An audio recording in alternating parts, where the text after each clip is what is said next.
Of course, the officers and members of the League of Provinces, League of Cities, League of Municipalities of the Philippines, the civil society organizations who are our partners in development, my fellow workers in government, distinguished guests, ladies and gentlemen, good morning.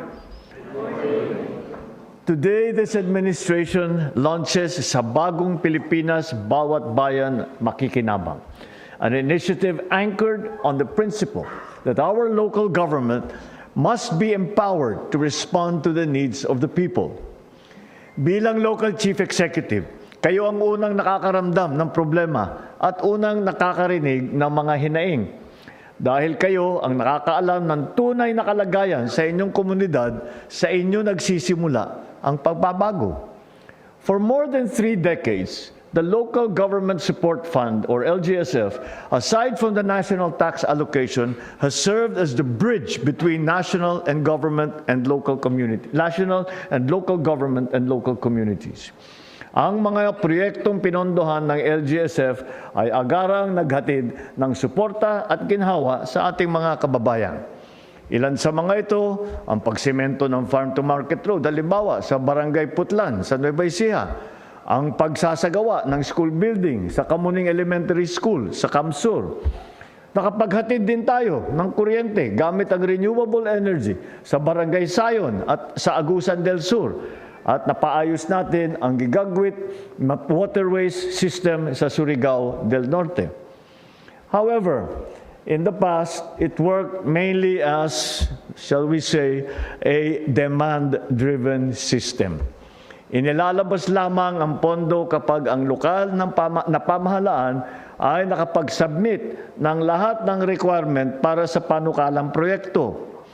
Hindi maikaila na minsan mahirap at mabagal ang proseso, kung minsan pa nawawala yung request, lalo na sa mga maliliit at malalayong mga LGU.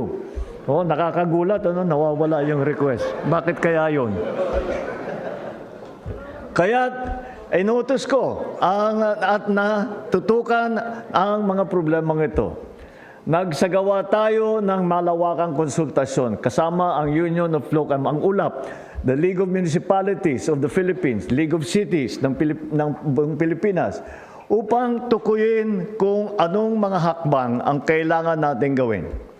Una, tinaasan natin na mahigit 34 na bilyong piso ang ating LGSF para sa 2026. Kaya sa kabuuan nito, umabot na ang pondong yan sa halos 58 bilyong piso. Pinakamataas sa buong kasaysayan ng LGSF. Bukod pa riyan, pinabilis at pinadiretso na natin ang pagdating ng LGFF sa bawat lokal na pamahalaan. Ginawa namin to dahil sa pagkilala na ang pangangailangan ng tao, gaano man kaliit o gaano kalaki, ay hindi pa nag-aantay pa. Upang matiyak na ang bawat sentimo ng pondo ay malinaw ang direksyon, nagtakda tayo ng mga prioridad na programa na magpapalakas ng ating mga sektor. Sa usaping pagkain, mula sa LGSF, mamamahagi tayo ng 60 kilong bigas sa higit 5 milyong pamilyang Pilipino. Makakatanggap ang bawat pamilya ng 10 kilong bigas sa loob ng 6 na buwan kada taon. Sa tulong na ito, may ihahin na sa hapag ang bawat pamilyang Pilipino. Mas magiging maayos ang nutrition ng ating mga kabataan at kahit papano'y gagaan ang gastusin sa araw-araw. Popondohin din natin ang pagtatayo ng mga ospital at health station. Sisikapin na magdagdag ng mga medical equipment upang maging mas abot kamay ang serbisyong medikal. Inaasahan nating mababawasan ang pag-aalala ng mga Pilipino sa kanilang kalusugan.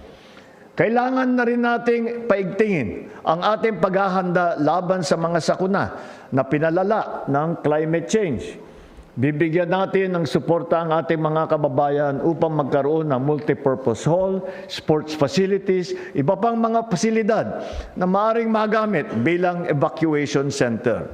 At iba na ang disenyo nito upang kaya na kahit na gaano kalakas ang bagyo o lindol na dumating sa atin. Magsisilbi ito na lugar para sa pagkatuto, pagsasanay ng mga atleta, ligtas na mga masisilungan tuwing may sakuna.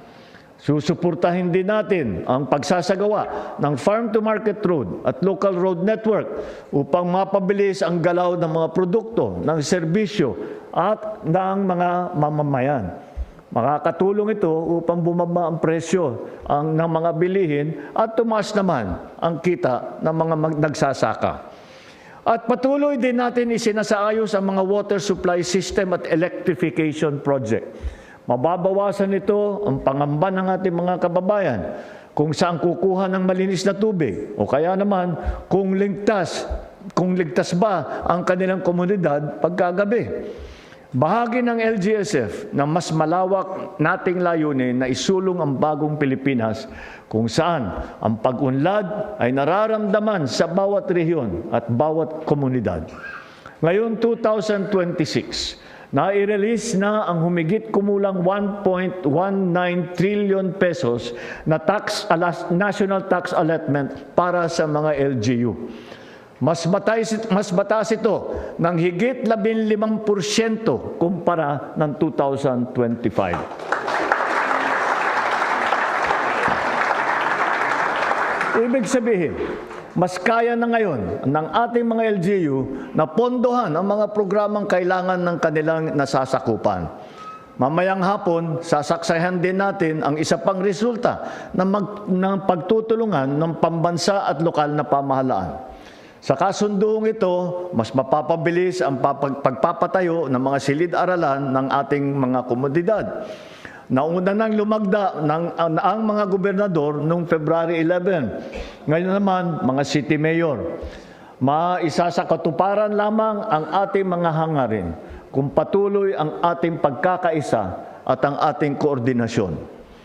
Patuloy din nating ipinakita ang tunay na diwa ng pagiging lingkod bayan. May kakayahan, may integridad, at may malasakit sa kapwa. Ngunit ang diwa na ito ay hindi lamang para sa mga halal na opisyal. Ito ay dapat taglay sa bawat Pilipino. Kaya't umaasa ako na magiging bahagi ang lahat ng sama-samang pagsisikap para sa mas progresibo, mas maunlad at mas makatarungang lipunan. Hinihikayat ko ang lahat na makilahot upang ang mga proyekto sa inyong komunidad at maging katuwang ng pamahalaan sa pagtiyak na ang pondo ay napapakinabangan ng bawat mamamayan. Sama-sama nating itatag ang bagong Pilipinas na mas handa sa hamon, mas bukas sa oportunidad, mas maunlad para sa mga susunod na henerasyon. Maraming salamat sa inyo at mabuhay kayong lahat.